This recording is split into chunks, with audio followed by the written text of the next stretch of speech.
ladies and gentlemen, boys and girls, children 18 plus. You are tuned in to the Loan Officer Podcast with me, Dustin Owen, and my main man, JC. John Coleman. John Coleman. Dio, you said you have no time. Let's get into it. What if we just did an episode and just got right into it? No intro, no bullshit. John Coleman. Oh, yeah, Dio, what's popping? I'm fired up, John, and I'm ready to go. I don't know why. Literally, I'm fired up. This is a bonus episode. Truth be told, you and I did not have this slated to record today. I know. Okay, this is going to be the fastest episode on record because I have to get done recording with you to hook up with Ginger Bell with the Mortgage Influencers podcast, and her shit is like live, and it is like, you got to be on time. Well, you got to be late then. Yeah, so I have 20 minutes. I got 20 minutes to get out what I want to get out, and I have to talk about it. Just have to. This is why if we had 5 shows a week and we were doing them all live. It's called syndicated television. Okay, well, when we get there, John, look, I heard Tucker Carlson's out of a job. Maybe we can slide in. Never heard of him. Okay, good for you. That means you're a good human. But nonetheless, he and Don Lemon are both out of jobs. Those are 2 openings right there. Maybe we take like Tuesdays and Thursdays at Tucker's spot, Monday, Wednesdays, Fridays at Don's spot, and we can be Team Purple. Team Moderate, all right? So anyhow, yeah, I'm fired up because last week when I was in D.C. and we were advocating on behalf of the industry, which, by the way, you're going to want to check out the next episode. The episode right after this one is all about that trip. You don't want to miss it. It's longer than I anticipated, but it's well worth the listen if you care about your industry and policy and how the government operates. And if you want to try to be entertained about how I got to meet Marco Rubio and why Bernie Sanders waved at me. But that's not what this is about. I'm in D.C. We're advocating. One of the things that we're advocating on behalf is LLPAs. And then all of a sudden, I don't know if it was the Washington Post or the New York Times, somebody drops this article about how the Biden administration is going to be penalizing people with good credit and giving that savings to people with bad credit. Damn it. And then the national news media with the lower third ticker? Oh. grabs a hold of it. Let's go. And then every Tom, Dick, Harry, Karen, and Andrew, James and Betsy, Wants to comment about Mildred and Jamal, wants to comment about it on the internet so they can get engagement. wants to post about it like, A, they know what the F they're talking about, No idea. and B, they actually understand the subject matter. Probably not. No. I'm like, oh my God. And I try hard. I go to therapy sessions where we talk about the chips on my shoulder and how I need to sometimes not volley back and how I need to let things roll off my back. And I couldn't, John. I couldn't do it. You still in therapy? I could not do it. You still go to that? When I feel like it'll do me good, it's kind of going to the chiropractor. Oh, okay. I didn't know. It's like going to the chiropractor. When you feel like you need a tune-up. Sometimes you need a good adjustment. Oh, shit. Okay, Yes. let's go. Okay, yeah. good to know. So, shout out to any mental health counselor, life coach out there. They're amazing. Yeah. Right? So, y'all, I just want to, the world according to Dustin Owen, a 20-year mortgage veteran. Okay? I'm not here to debate whether or not it's good or bad. Right? I'm not. Like, the rules are the rules, and they're given to us. Here's what I want everyone to understand, and I hope that I can share some tidbits of knowledge or information that lets you speak more eloquently to the consumer, to your neighbors, to your friends, to the realtors that refer you, so you understand this better. Let's go. Let's start with this. Yes, there are changes. Yes, someone with good to great credit used to get benefits, and those benefits have been reduced. By the way, they've been reduced, not taken away. And yes, people with average to below average credit, they have always been penalized when it comes to the fees imposed on them, the interest rates that they're able to obtain. They've been penalized for having average to below average credit.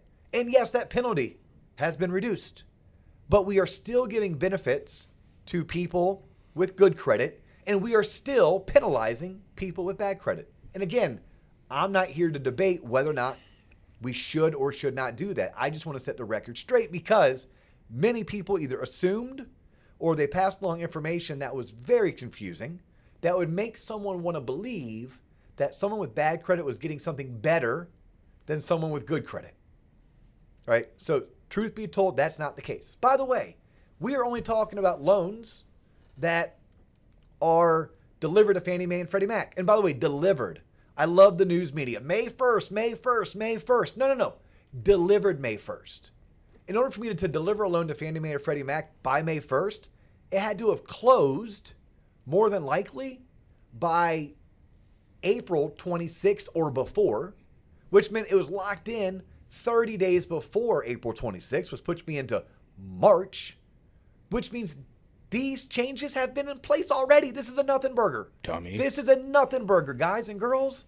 Our world has been going along just fine. We are slowly getting better week by week when it comes to interest rates are coming down and more people are buying houses and more people are willing to sell their houses. Nothing burger. Okay, so that's another. Let's set the facts straight. And then by the way, do you all know that we also penalize people who buy mobile homes and we penalize people who buy condos and we penalize people who do not want to have their taxes and their insurance included in their mortgage payment? No, because I didn't see it included in the news ticker, so it must not be. Yeah. No, we penalize those people. There are LLPA hits to those people who are those characteristics. Credit score is like one of 28 factors that goes into the price you pay. And by the way, just for loans that are going to Fannie and Freddie. That's a conventional conforming 15 or 30-year fixed mortgage most times. That's not a VA home loan. That's not an FHA home loan. That's not a USDA home loan. That is not your bank's portfolio product. That is not any of the non-QM loans that we are doing, like bank statement loans or DSCR loans. And that's not what's called a private label security. Okay, so just loans being delivered to Fannie and Freddie. By the way, the Biden administration, nor the Trump administration, nor the Obama administration, nor the Bush administration, nor the Clinton administration. Oh, by the way, there was no FHFA for the Clinton administration. No, it's not. And it probably came about towards the end of Bush and beginning of Obama. But the FHFA is a conservator of Fannie Mae and Freddie Mac. It came about after the financial collapse, and it was born through the Dodd-Frank Act. Joe Biden didn't have a say in this. Director Sandra Thompson did. And yes, you could say she was appointed by the Biden administration. Sure. But Joe Biden didn't pick up the phone and call Director Thompson and be like, hey, I'm making some Sandy. LLPA changes today. Yeah, hey, Sandy, Uncle Joe here. Let's see how we can screw people with good credit and give that savings to people with bad credit. Okay, by the way, not bad credit. Average credit is 680. And Fannie Mae and Freddie Mac have a floor of 620. So if you're below 620, you're not even getting a Fannie Mae or Freddie Mac home loan, right? Because you're not even eligible. So no, it's just those loans. And if you really want to just kind of ponder something, ponder these two things. First and foremost, and I saw a buddy of mine. This is a dude that I literally went to his hometown this summer and I enjoyed having breakfast with him. I respect him. He's a good dude. And I know what he was doing. Look, his job is to sell and market himself. His job is to be able to control local content in his market, to be the subject matter expert. But I disagreed with something that he made in his video statement. He made a statement that alluded to, in order to have good credit, you must put in work, pay your bills on time, and what was the other one? Work hard. It was we're penalizing those that go to work. We're penalizing those that pay their bills on time, and those that work hard. I took offense to that. I'm a blue collar guy, come from a blue collar family. Yes, I work in a white collar industry with my blue collar work ethic. But the boys from my neighborhood that I grew up with, right? My uncles, my father, my grandfathers, no, blue collar. I dare you to get in a room with one of those men and get face to face and tell them that they don't pay their bills on time. Tell them that they don't work hard, that they don't go to work, put in work. I couldn't handle that. Yes, their credit score may be 660 or 690 or zero, because my grandfather didn't believe in credit. Word. Hey, I owe nobody. Because I don't have I owe nobody nothing. Word. Right? I work hard, 2 jobs, right? With my 10th grade education. Right? He didn't have credit because he didn't understand it. Because he didn't make it through 12th grade, let alone into college. He didn't come from a family that taught him. Or better yet, like my son's going to have great credit by the time he's 22. Why? Because he's my kid. Because I hooked him up. Right? Because I knew when he was 18, I put him on as an authorized user onto my credit card that I've had for 20 years. I know that when I go to buy him a car when he graduates high school, that we're going to take out a car loan and I'm going to put him on the car loan so he can build his credit. Right? I'm doing those things for my son. It does not mean my son is any better than someone who gets up at 6 a.m. and puts in 10 hours of work, who maybe just doesn't have credit, or they have one credit card, they use it every single month, but they max it out. And because of that, they don't have enough credit, and the credit they do have doesn't have the proper ratio of limit to balance, so they have a 670 credit score. Or maybe, God forbid, they have a $90 medical collection from the time they had to take their 2-year-old daughter to the freaking ER because she had a 104-degree fever. They didn't know about that $90 medical collection. They owe nobody nothing. They work hard, right? So I took, obviously you can tell as I get fired up right now, I took offense to that, right? Just in general, that statement, because just because you have a 690 credit score, it doesn't mean that you're not a good person, that you don't work hard. It doesn't mean that you don't put in work and that you're responsible.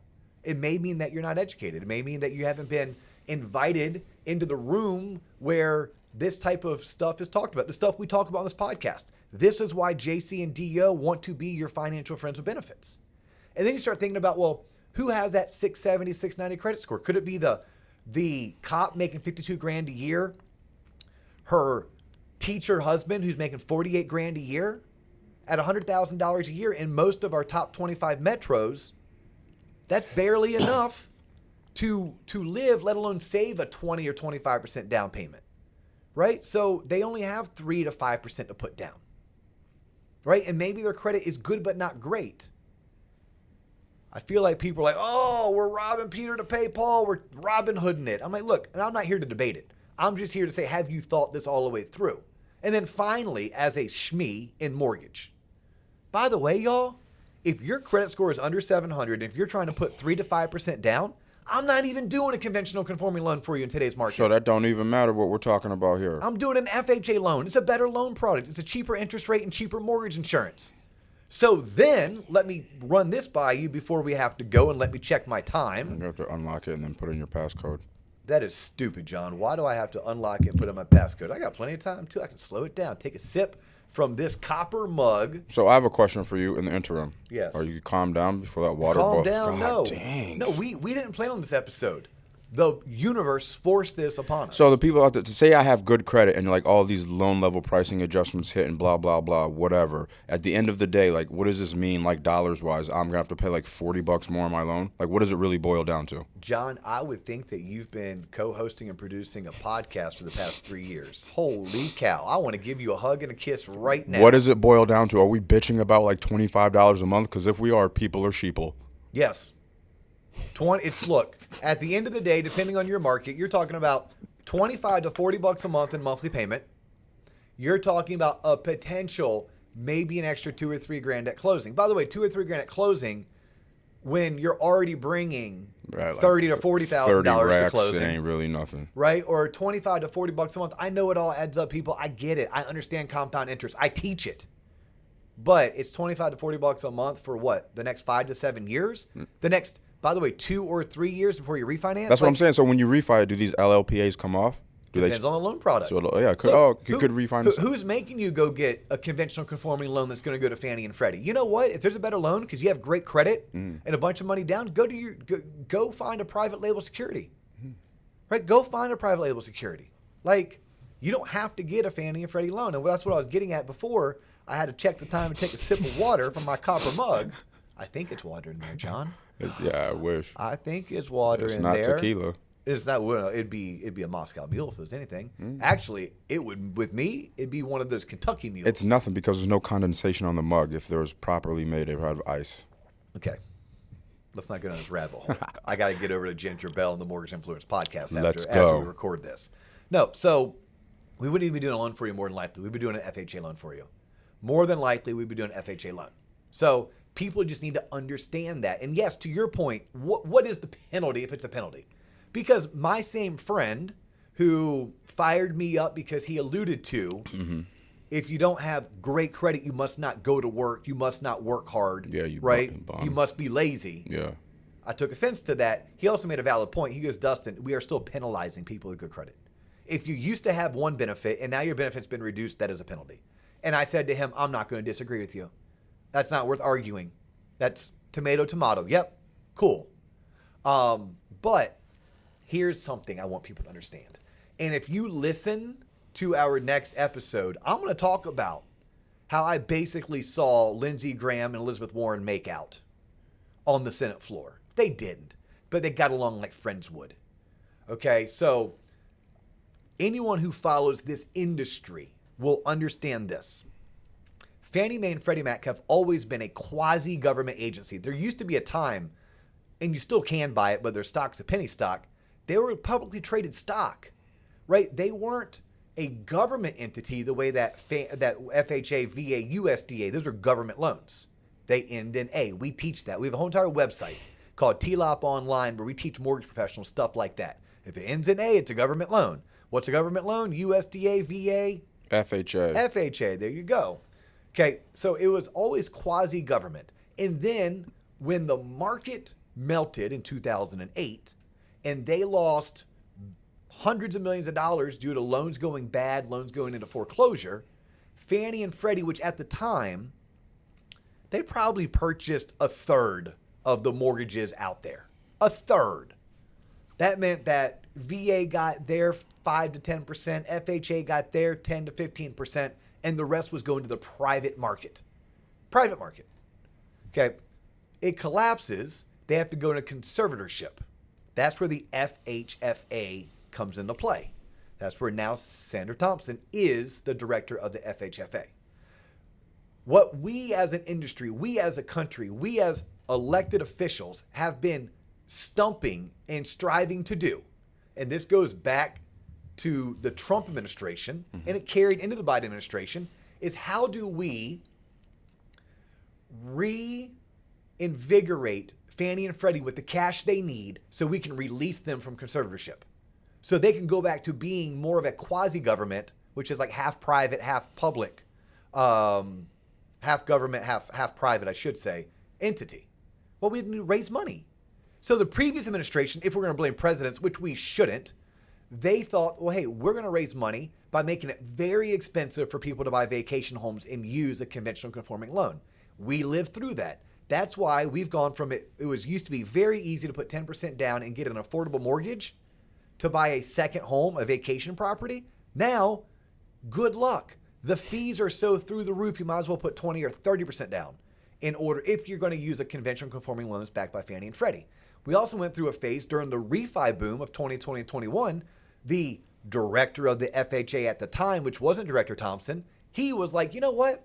This is a good money grab opportunity. Let's increase the fees on refis so that we can fill our coffers. Now, he didn't call it that. He called it an adverse market delivery fee. We're afraid that some of these refis are going to go bad because of COVID and because of the uncertainty with the economy and employment with COVID. We're going to increase the fee on all borrowers refinancing. No, it was a money grab. Why was it a money grab? Because we have said, as a taxpayer base, we have said we do not think Fannie and Freddie should be under conservatorship. We need to get them released. But in order to get them released, we have to get the amount of money they have in the bank up. We have to raise that money somewhere. So it could be hypothesized that really, here's what Director Thompson did. She and her team put together these changes, which they knew really wouldn't benefit low to moderate income borrowers and first generation borrowers, although they spun it and sold it to the media, to their constituents, to the voting bloc and the fundraisers who care about that the most, that look at us, we're looking out for the little guy. And what they really wanted to do is say, we know we're not capturing that business right now. We know that business is going to VA, FHA, and USDA. But we need to find a way to increase the fees on the loans that we are doing so that we can continue to raise money and eventually get Fannie Mae and Freddie Mac out of conservatorship. At which point, maybe that's what this ploy was, but they don't sell it or spin it that way. Just something to make you say, is that really how the world works? One administration, they were raising money to try to get Fannie and Freddie out of conservatorship because, or not because, but through increasing the fees on people buying second homes or vacation homes and increasing the fees on people taking advantage of super low interest rates and refinancing. This administration just said, hey, we want to just reduce them altogether, but we're going to make it appear like we're reducing in one or two buckets in order to not penalize as much in the other two buckets. And then finally, because my time is running out, contestants, you have 1 minute left. I do want to share something that I posted. I posted it kind of to be a smartass, truth be told. On social media? On social media. It's with a good buddy of mine. Like, it's a good buddy of mine that I've known since high school. Love him dearly. And he had actually made a comment to someone else's post. And his comment was actually a good comment. His comment was something along the lines of, hey, is the NBA or banks doing anything to litigate these changes? And I could have been like, yes, but no. Yes, we're litigating the 40 DTI change that none of y'all know nothing about, that I talk about a lot in the next episode. And we've done episodes on in the past on. But knowing where he stands politically, I appreciate this response. So I want to leave you all with this thought. This was me being a smartass, but very much a libertarian view on someone being all up in arms because they feel like this is unfair. I want you to understand this about Fannie Mae, at least in the words as I wrote them, as they make sense to me. And it goes something like this. Fannie and Freddie should be abolished. That was in my post. That's how I started it off. We don't need the government propping up the housing market, letting everyone build personal wealth on the backs of the American taxpayer. These are the same quasi-government institutions that used to offer better pricing to the top lenders in America while passing along higher G fees to the small mom and pop shops. That was true. That was happening in 2004, 5, 6, 7, and 8. Banks like Bank of America and Countrywide were getting better rates and less fees than maybe a small regional lender or even a more like state lender. All right, so I continue to write. And again, this is very easy, many people's stances. This was me just trying to force this person to look a certain direction, especially because I know where he stands politically on many things. Then, after the housing collapse, they meaning Fannie and Freddie, needed a bailout. These two institutions are very socialist by nature, as they represent a government-backed entity that creates a market which would not be readily available without them. We need litigation, yes. We need litigation to ban their existence and end this social welfare for homeowners once and for all. Now think about that, people. As my time comes to an end, think about that. Now, do I believe that way? No. I don't want to live in a world without Fannie Mae and Freddie Mac. They do offer liquidity. But I do want people who have issues with these LLPA changes, especially those that maybe don't necessarily understand them because they're not in the industry, they're not schmees, to know that roughly 90+% of every loan that we underwrite today to help people buy homes is a government-backed loan. Without the U.S. government, you could not get these home loans. FHA, VA, USDA, Fannie Mae, Freddie Mac. It's essentially at least 80, if not 90% of every home loan that's being written today. We would not be able to do that. If we didn't have Fannie Mae and Freddie Mac, home prices would collapse. And then what would happen? The extremely rich would get richer because then only people who have shit tons of money in the bank, that's metric, by the way. That I learned that when I was in Germany. They measure things by the shit ton. So shit tons of money in the bank would go around and gobble up all of the real estate because they could afford to pay cash or they could afford to put their 25% down. Do not pass go. So we need Fannie Mae and Freddie Mac. But if you want to complain about this same government institution that is allowing people to become homeowners, allowing people to generate the most amount of wealth they'll ever be able to generate in their lifetime, for many, I think you have to then sit back and let them do what they need to do, right? They're the trusted people. They're the ones in the driver's seat. They're the ones that are in power. Let them make the decisions that they need to make because we can't operate without them. And that's why you can tell I'm so passionate about this subject, and that's why I added so much to Yeah, so I appreciate everyone who tuned in and made it through that diatribe of me hopping on a soapbox and spitting flames. Don't get deep. If you want to tune into someone who spits flames but a more positive spin, Tune what's in. the date of Steve Richmond's event? It's coming up May really 8th, soon. May 8th. May 8th. It's a free Zoom webinar where Steve and one of his colleagues is going to be dedicating an hour of their time to teach you and I how to become better public speakers and better presenters. All of the information that you need on this is on our website, tloponline.com or theloanofficerpodcast.com. When you get a chance, when you're on the website, check out our sales tools, check out our training videos, consider becoming a member. That website is literally going to be growing leaps and bounds month to month, quarter to quarter.